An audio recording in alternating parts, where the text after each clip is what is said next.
Hey everyone, FIDE Master William Grafe back with you, and today I just wanted to showcase a bunch of wins that I've had in the Busch-Gass Gambit, and to actually put some practicality to the theory that we've been seeing.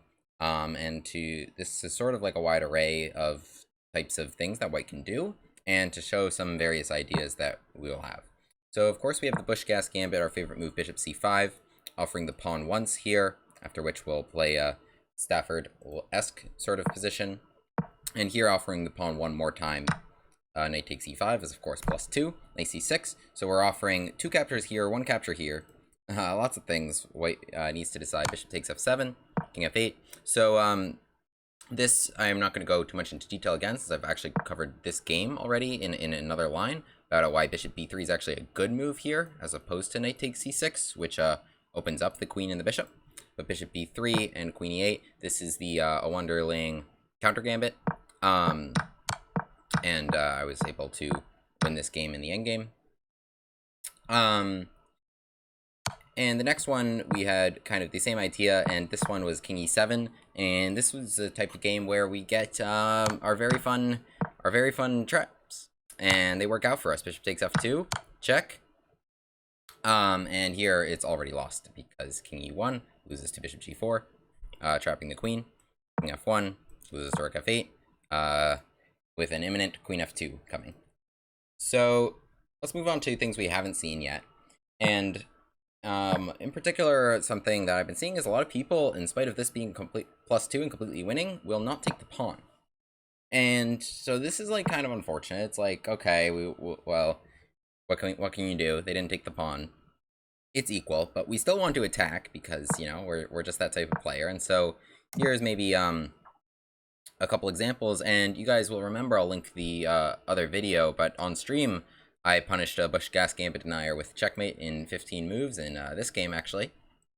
And here we can kind of see the same idea. So the idea will be we are going to try and castle long. We're going to try and castle long.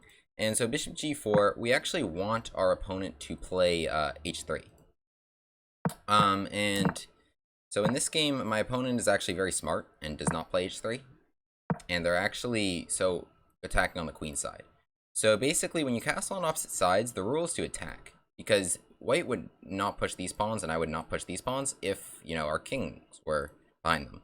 However, we were able to push pawns and maybe try to open some files for your rooks. Opening files means trading off those pawns. So if white were like able to trade that pawn for that pawn, then that would not only take away a defender from me, but add an attack, but unleash their rook for them. And so this was a very good idea by them. a5 I have to play to not get my bishop trapped. Queen b3, which is now, I've actually lost this pin entirely at this point. And so with that solidly defended, I play bishop e6 to just not lose this. And in this position, white's actually doing quite well. And should probably just play knight c4, I think, to continue to put pressure over here. But bishop e2, I play g5. And now my opponent plays not a good idea. So I do want to play g4. I want to use this f-file that I've opened up to coordinate some threats there. My opponent sees a pawn, takes a pawn. And after rook g8, this is already a very tough situation for them. They could go back. They should go back, but after queen g7, they can take this. It's actually not going to be, it's probably going to make matters worse for them. But d3, queen g4. So that was threatening checkmate here. This rook shifting over. I'm going to open maybe another file. This bishop's got some threats here, so this rook's going to coordinate there. Knight h5 is coming. You know, some other ideas. Pressure here. So basically, I mean, I'm able to use all these files and all my pieces here very effectively. Now that my opponent spent the time opening a file for me by taking that pawn. In the game, knight takes e6, and that knight actually just got trapped, and so the game ended shortly thereafter. You can see that knight just completely trapped in there. But here's a more exciting example of that. h3 happening. So now you can see kind of how this shakes out. So g5, I'm already playing g5. As soon as that knight blocked that bishop, I'm already jumping to the attack. So this is what we do. h3 is actually going to be a mistake. And the reason why it's a mistake is because it's going to give me a hook to trade pawns. Remember, we just talked about trading pawns? So my opponent is just playing normal stuff still. d8, knight f1. Okay, so this is like a nice Joko Pinissimo maneuvery that this knight does. But after g4, I mean, white's just completely lost. That pawn just steamrolls right through, takes, queen takes, and that's just a killer checkmate threat. It's just a killer checkmate threat. White played knight g3, which they immediately regretted because of this pin, but it's not really like they had a better move. G3 drops that knight at a minimum. G5, rook takes G5. White's down a piece here. And I don't imagine this is very good for them either. So basically, you see the goal here is delivering this pin. And when they play h3, we're able to play g5, g4. And g5, g4 is something we kind of want to play anyway. I'll note, like, in like this position, for example, if my opponent played here h3, I'm going to play h6. Say knight c3. I'm going to play g5 here. So here at castling, we'd have a symmetrical position, but here I would play g5. Bishop d2, let's say g4. Now I'm able to develop that with tempo. I'm coming here, I'm still going to castle, and I'm going to deliver a lot of threats down that g file. You can see a very good example again in this game of some killer threats down the g file. So that's what we want to do on Busch-Gass Gambit deniers. We're going to try to castle long, and we're going to try and play g5, g4. We're going to try and open the g file, use a strong pin, use pressure here, and lots of good stuff. So let's go to a different kind of Busch-Gass Gambit, which is an early knight takes e5. An early knight takes e5 and our Stafford transposition. So here our Stafford transposition would be knight f6, and this is literally a Stafford. So bishop e2, h5. Check out Eric Rosen's channel for a lot more content here. But here, my recommendation to, if you don't want to literally transpose to a Stafford, is f5. f5 is a very useful move. So we're going to play knight f6. We're actually probably going to castle short, because we're going to have like a lot of pressure down the f and the e files. In particular, like these are our targets, right? And if they want to take it, then you know, all the better for us, some free development. Okay, maybe in that case I'll castle this way. So, you know, I'm down a pawn, but I'm totally happy to be down a pawn because I have just lots of threats. So in the game, my opponent knight c3, knight f6, bishop e5, and bishop g5, I mean, it looks very logical because you're threatening maybe here, you're putting some pressure on this pin. Bishop e2, you know, can fall victim to classic Stafford trickery. So bishop g5 castles. e5 my opponent played. But however, unprotected pieces. Unprotected pieces can always be problems, and bishop takes f2 was a great way to take advantage of that. Knight g4. And the beautiful thing about this is queen takes g4. If my pawn were here, and I could only play bishop takes g4, then white would actually just be up a piece. However, this is check, so doesn't that work out very well for me? In the game, my opponent actually, so here, I mean, I'm just gonna play queen takes g5, after which I'll be just much better. And in the game, my opponent actually plays king g1, which actually gets them checkmated on the spot.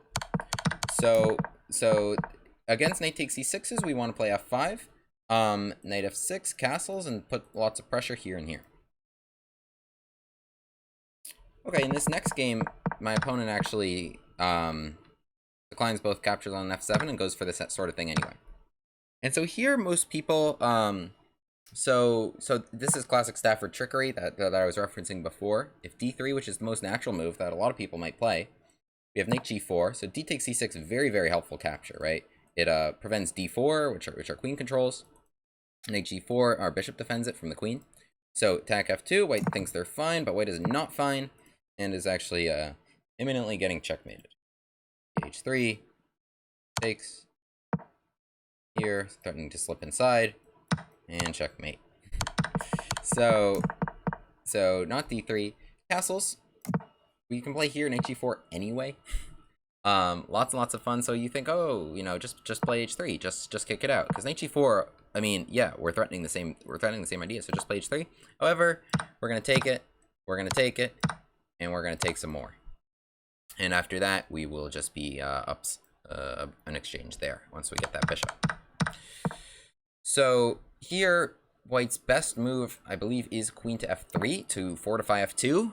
Adding some attacker in here. First of all, not a lot of people even will know queen f3, but okay, knight e5. Brilliant. Knight defends here, attacks here. And I believe after queen b3, what I recommended in my original video was queen to h4, where white still needs to be very, very careful, and black still has a lot of fun attacking. This is, again, not an easy position at all to play for white. I think you play something like, I don't know what, knight c3, knight g4, and I think, you have this problem. So, white's really missing this knight on f3 that would maybe defend some useful squares. Anyway, in the game, my opponent plays queen f3 early, and so I castle. First of all, I can't play knight g4. I will get checkmated in one move. But I castle because I imagine my opponent's going to castle, and knight g4 is going to transpose, but maybe my opponent knew that. Play h3. So keeping the knight and the bishop out of there. Unfortunately, they've delayed their castling a little too long, and I'm going to take it. So now if they take, rook e8, lots of threats here because of that king in the middle. So castles, and now here I can be a little bit better if I bring the knight back, just calmly attacks the queen, and, you know, just complete your development like a normal person and have a good development advantage. That is not me, and I continue to press the issue. I'm trying to take advantage of my opponent's lack of development over here. And I would challenge really anybody to defend this position here. Bishop e6 was my key idea.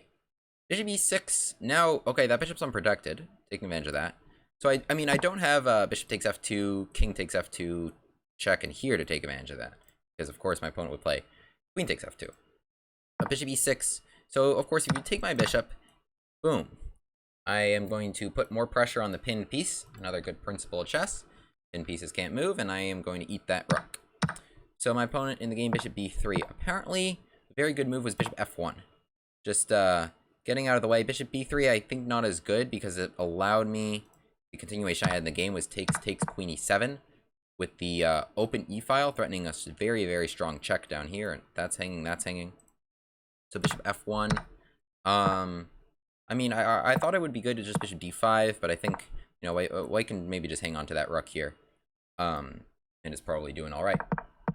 So bishop b3, trade, queen e7, king f1. Very good find by my opponent. So it gets out of this pin and actually holds that. Okay, so it's my last chance to take the rook, but I really was interested in some other things. So rook e8, threatening queen e1. Rook e2, my opponent's defending pretty well. Queen d6.